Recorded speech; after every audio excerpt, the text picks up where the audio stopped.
Ang mukha, pak na pak, bongga rin ang kanyang gaya. Sa kanyang aura, ikay magpi-feeling blessed.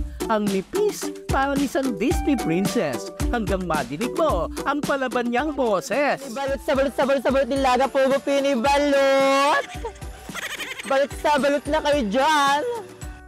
Kung may diwata at hiwaga ng parisan, ngayon ay meron namang Diyosa sa ating harapan.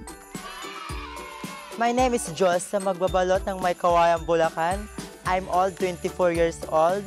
Naniniwala ba kayo sa kasabihan? Nagmula sa langit, bumagsak sa lupa. Itong mukha, ganon pa rin.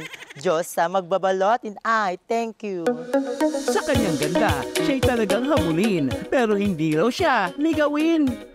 Dahil mula May Kawayan hanggang Valenzuela, sakay ng makulay niyang bisikleta na parang karwahe ng kanyang mga paninda. Habang naka-full makeup at gown ng akla. Yan ang gimmick ni Diyosa magbabalot. Paggising, makeup agad ang dinadampot. Nung bata pa ako, maroon talaga po ako mag-makeup. Ako lang ang mag-isa natuto mag-makeup. Hindi kita talaga, kung doon kami sa summer, yung mga kaibigan ko, yung mga, pag may mga ramparampahan, ganun talaga kami mag-makeup. Pag nung napadpad ako dito, naisip ko na mag-costume ako, kaya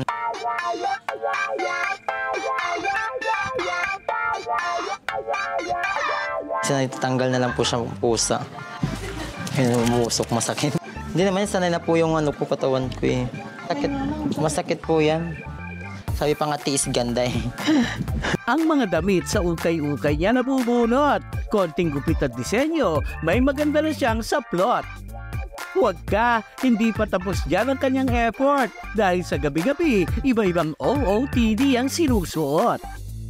Para masaksihan ang kadakilaan niya, sinundan namin ang pagtitinda niya.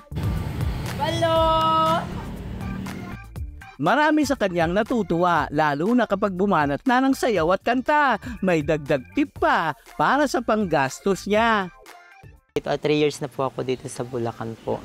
Nung po dati, nagtinda po ako parang naka-alawig lang po ako na short tapos nakadamit lang. Hindi wala sa akin bumili. Kasi hindi daw ikaw si Diyos. Yung akin lang mapasaya yung mga tao. Ang 24 anyos na Diyosang Busilak, mula Northern Samar pa pala, pumadyak. Iniwan muna ang buhay na payak para gampanan ng pagiging mabuting anak.